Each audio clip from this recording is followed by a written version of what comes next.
तो गाइस कैसे हैं आप सब लोग। डिवाइन डेथ स्टार के एपिसोड 16 के साथ हाजिर हूं। तो लास्ट एपिसोड के एंड पे हमने देखा था कि हमारा चांग और सबसे लास्ट के ऊपर हमारा जियोन पहुंचते हैं। तो वो जब वहां पर पहुंचते हैं तो वहां पर से डीमन तो पहले से भागकर जा चुका होता है और वो लोग वहीं पर रात गुजारते हैं। तो इसी के साथ ही रात के वक्त हमारी मिस बेक जो होती है वो चांग से कहते हैं कि चांग तुम्हारी फ्लीटिंग स्टेप काफी ज्यादा बेहतर है क्योंकि तुम मार्शल आर्ट्स में काफी ज्यादा बेहतर हो। इसी वजह से एक वाइट रैंक होने के नाते भी तुम्हारी स्पीड काफी ज्यादा अच्छी है और क्योंकि तुम्हारा स्टेमिना काफी ज्यादा शॉर्ट है इसी वजह से तुम्हें लंबे लंबे सांस आ रहे थे। तुम्हें यहाँ पर अपनी बॉडी को बेहतर बनाना होगा। तो चांग उनसे कहता है कि जी सीनियर मैं यहाँ पर ऐसा ही करूंगा। फिर साथ ही वो जॉन से कहते हैं कि जॉन शेन मुझे लगता है कि तुमने यहाँ पर काफी अच्छे से मार्शल आर्ट्स को समझा हुआ है। तुम किसी भी मार्शल आर्ट्स को बेहतर बना सकते हो लेकिन मुझे लगता है कि तुमने यहाँ पर अभी तक किसी भी फैमिली की स्पेशल फ्लीटिंग टेक्निक को मास्टर नहीं किया हुआ। इसी वजह से तुम यहाँ पर तेजी से नहीं भाग पा रहे। लेकिन इसके बावजूद तुम यहाँ पर बिना किसी फ्लीटिंग स्टेप के सिर्फ और सिर्फ भाग कर वहां पर हमारे करीब पहुंचा यानी कि हमारे पीछे वहां पर पहुंचा। इसका मतलब यह है कि तुम्हारे अंदर काफी ज्यादा टैलेंट है और अगर तुमने यहाँ पर किसी स्पेशल टेक्निक को मास्टर कर लिया किसी भागने वाली कीगोंग टेक्निक को तो फिर तुम यहाँ पर बहुत ज्यादा तेज हो जाओगे। इसी के साथ ही चोंग म्योंग उसे कहता है कि हाँ मैं भी तुम्हें यही कहूंगा कि तुम्हें यहाँ पर फिलहाल के लिए किंगोंग टेक्निक को मास्टर करने के बारे में नहीं सोचना चाहिए। फिलहाल के लिए दूसरी टेक्निक्स के ऊपर ध्यान दो। जब किसी के साथ ही चोंग जो होता है वहां पर जॉन की तरफ देखता है कि हमारा जॉन वहां पर परेशान खड़ा होता है अपने पाँव की तरफ देख रहा था यानी कि उसे लगता है कि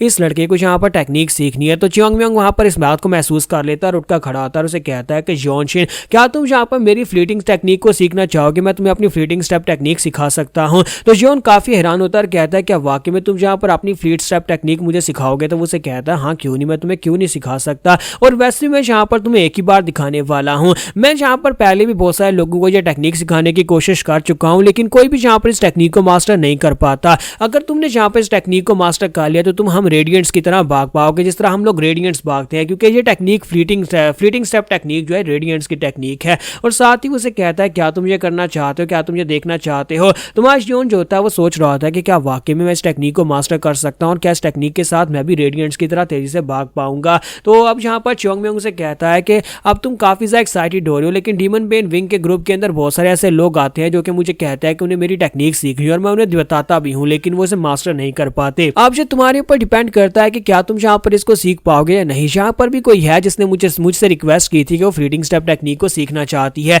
तो इसी के साथ ही हमारा जो चोंग म्योंग होता है वो अपने पाँव के नीचे एनर्जी को एक्टिवेट करता है जो कि दिखाई नहीं दे रही होती। तो उसे कहता है हम लोग इसे फ्लीटिंग स्टेप टेक्निक कहते हैं। जब हम लोग यहाँ पर पाँव ग्राउंड के ऊपर रखते हैं तो इसके अंदर से काफी सारी एनर्जी निकलती है। अब तुम यहाँ पर खुद इस एनर्जी के फ्लो को देख सकते हो और मार्श योंग जो होता है वहां पर वाकई में इस एनर्जी फ्लो को देख पा रहा था और कहता है कि मैं यहाँ पर देख पा रहा हूँ कि वो कैसे ग्राउंड के ऊपर अपना पाँव रख रहा है और सारी की सारी अपनी की पावर को ग्राउंड के ऊपर लगा रहा है। कहाँ किस जगह के ऊपर ग्राउंड के ऊपर अपनी की पावर को लगाना है जिससे वो तेजी से भाग पाएगा। तो इसी के साथ हमारा चोंग म्योंग जो होता है अपनी फ्लीटिंग स्टेप टेक्निक को यूज करते वहां पर पेड़ के ऊपर चढ़ता है। वो पेड़ के ऊपर सिर्फ अपने हल्के से टो लगाता है और ऊपर की तरफ जंप करते हुए ऊपर चला जाता है। तो हमारा जॉन कहता है कि देखो जरा से लगता है जैसे कि ये हवा की पावर को यूज कर रहा हो यानी कि ये हवा को अपनी की के साथ मैनिपुलेट कर रहा है जिसकी वजह से ये आगे बढ़ रहा है। तो चोंग म्योंग जंप करते हुए पेड़ के ऊपर चला जाता है और वहां पर सोच रहा होता है कि मैं जहां पर इसको टेक्निक दिखा तो दी है लेकिन पता नहीं ये इसको सीख पाएगा या नहीं। जबकि हमारा जॉन वहां पर सोच रहा होता है मुझे समझ आ गई है मुझे क्या करना है। अपनी की पावर के साथ पाँव के ऊपर प्रेशर डालना जिससे हवा को पूरी तरह से कंट्रोल करना और हम लोग तेजी से आगे बढ़ पाएंगे। चोंग म्योंग जब नीचे उतरता है तो हमारा जॉन कहता है कि देखो जरा आप यहाँ पर कितने आराम से वो ग्राउंड के ऊपर नीचे उतरा है। इसका मतलब यह है कि हवा की रेजिस्टेंस के साथ ही नीचे उतर पाया है।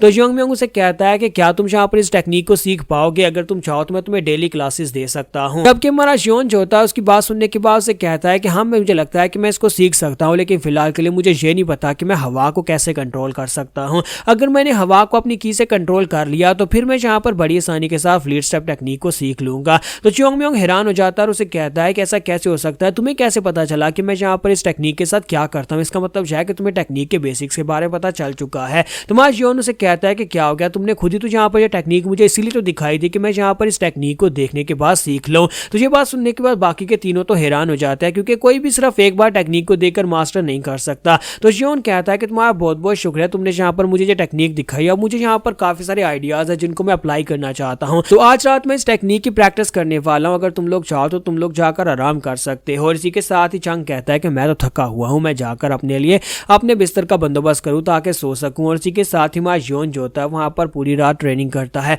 और सोच रहा होता है कैसे यहाँ पर नेचर की एनर्जी को यूज किया जाता है, की के साथ हवा को किस तरह से कंट्रोल किया जाता है। तो हमारा जॉन जो होता है उसे वहाँ पर ब्रेक थ्रू मिलता है और वो रूम से बाहर आ जाता है। तो रूम से बाहर आता है तो चोंग म्योंग वहीं पर बाहर ही सो रहा था। वो उसकी तरफ देखता है कि ये लड़का लड़का यहाँ पर क्या करने वाला है। तो हमारा जियोन वहां पर बाहर आने के बाद ग्राउंड के ऊपर अपनी एनर्जी को रिलीज करता है। जब अपनी की पावर को रिलीज करता है तो च्योंगम्योंग काफी ज्यादा हैरान हो जाता है कि ये क्या इस लड़के ने तो यहाँ पर कर दिखाया है। एक दो बार और यहाँ पर इसको ट्राई किया तो ये लड़का तो यहाँ पर इसको मास्टर कर लेगा। तो हमारा जियोन जो होता है वहां पर अब हर रोज इसकी प्रैक्टिस करता है। तो यहाँ पर इन्हें 1 महीना गुजर चुका है। तो चंग कहता है कि पूरा 1 महीना गुजर चुका है हमें इस गाँव में आए हुए, हमारा मिशन अभी तक यहाँ पर पूरा नहीं हुआ और ऊपर से यहाँ पर हमारे जियोन ने फ्लीटिंग स्टेप टेक्निक को पूरी तरह से मास्टर कर लिया है। तो च्योंगम्योंग उसे कहता है कि हाँ, क्योंकि ये लड़का एक मार्शल सेज और मार्शल सेज किसी भी मार्शल आर्ट्स को इंप्रूव कर सकते हैं, उसको देखते सीख सकते हैं। और इसी के साथ ही हमारी जो मिस बेक होती है वो भी सोच रही होती है कि मास्टर जिनमा ने भी कहा था कि एक दिन ये लड़का हमारा कमांडर बन जाएगा, इसका मतलब है कि ये लड़का वाकई में टैलेंटेड है। तो चंग कहता है लेकिन तुम लोगों को क्या लगता है कि इस योनशिन को अकेले यहाँ पर भेजना सेफ है? क्योंकि वैसे तो हम सभी लोग यहाँ पर ग्रुप्स में जाते हैं और जाकर गाँव के आसपास चक्कर लगाकर आते हैं, क्योंकि हम लोग यहाँ पर ब्लड फायर कल्ट के लोगों को पकड़ने के लिए आए, वो यहीं पर आसपास ही हो सकते हैं। तो मिस बेक उसे कहती है क्या तुम्हें लगता है कि तुम्हें उसके लिए परेशान होने की जरूरत है?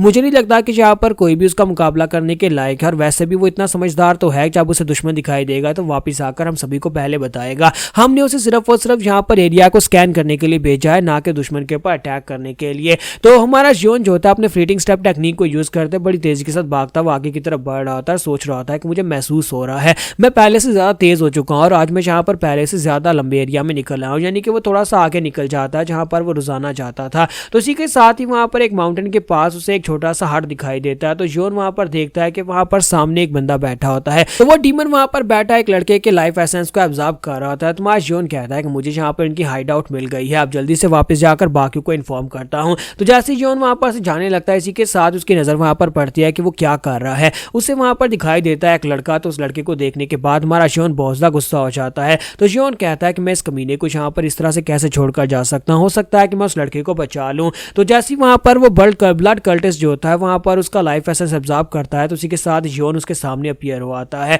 तो वो डीमन जो होता है उठकर खड़ा होता है और उसे कहता है कि लड़के तुम कौन हो? फिर साथ ही वो कहता है कि तुम्हारा यूनिफॉर्म, तुम तो रूइन फोर्ट्रेस सेक्टर से हो लेकिन तुमने व्हाइट कलर का यूनिफॉर्म पहना है, इसका मतलब है कि तुम सिर्फ एक व्हाइट रैंक हो। तुम्हारे जैसे व्हाइट रैंक जो कि यहाँ पर अकेला है, तुम मेरा क्या ही उखाड़ लोगे? और साथ ही उसे कहता है कि तुम मेरे हाथ से मरने वाले हो, तुम्हारा लाइफ एसेंस भी मैं यहाँ पर ऑब्जर्व कर लूंगा। लेकिन जैसे वो इतनी बात करता है, इसी के साथ उसकी गर्दन काट के ग्राउंड के ऊपर गिरी पड़ी होती है। फिर साथ ही हमारा जियोन साइड के ऊपर उस लड़के की तरफ देखता है। तो वो कहता है कि सॉरी बच्चे, मैं तुम्हें नहीं बचा पाया, क्योंकि वो लड़का मर चुका होता है। तो हमारा जियोन वहीं पर अपनी फैमिली को भी याद करता है। फिर साथ ही कहता है कि मैं पहले यहाँ पर इन सभी कमीने को मार डालूं, उसके बाद तुम्हें यहाँ पर एक प्रॉपर बरियल दूंगा या फिर तुम्हारे गाँव में तुम्हें वापस लेकर तुम्हारे पेरेंट्स के पास जाऊंगा। तो हमारा जियोन जो होता है वहां पर से आगे बढ़ता है। वहां पर सामने उनकी जो हाइड आउट होती है उसके अंदर भी कुछ डीमंस बैठे होते हैं। तो वहीं पर हमारा जियोन अपनी स्पेशल एनर्जी फ्लो टेक्निक के साथ उसकी कमजोरी को महसूस करता है। फिर साथ ही डीमन में इन्फॉर्मेशन को यूज करते हुए स्विफ्ट ब्लेड टेक्निक के साथ अटैक कर देता है। सामने की तरफ एक स्ट्राइक लगाता है तो ऊपर वाले पूरी की पूरी बिल्डिंग का एक हिस्सा कट जाता है और उसके अंदर जो डीमंस बैठे होते हैं वो सभी की बॉडीज भी वहां पर कट जाती हैं। उनमें से कभी जिंदा आता है तो जियोन जंप करते हुए आगे बढ़ता है और उसके ऊपर अटैक करके उसको भी मार डालता है। जैसे हमारा जियोन उस वाले को मारता है तो उसी के साथ ही हमारे जियोन को वहां पर उस घर के टूटने के बाद उसके पीछे वहां पर एक केव दिखाई देती है। तो वो कहता है कि ये क्या, इन कमीने लोगों ने तो यहाँ पर एक केव बना रखी है, इसका मतलब यह है कि यहाँ पर ये सिर्फ कोई हाइड आउट नहीं है बल्कि तो इनका पूरे का पूरा केव सिस्टम है। इन लोगों ने यहाँ पर अपनी पूरी हाइड आउट अंदर बनाकर रखी हुई है। लगता है कि ये इनके कल्ट की ब्रांच आउटपोस्ट हो सकती है और यहाँ पर और भी बहुत सारे डीमंस हो सकते हैं। तो यहाँ पर हमारी एपिसोड 16 का एंड करेंगे और नेक्स्ट एपिसोड में देखेंगे क्या वाकई में यहाँ पर कुछ पावरफुल डीमंस भी हो सकते हैं जिनसे हमारा जियोन अकेले फाइट करेगा।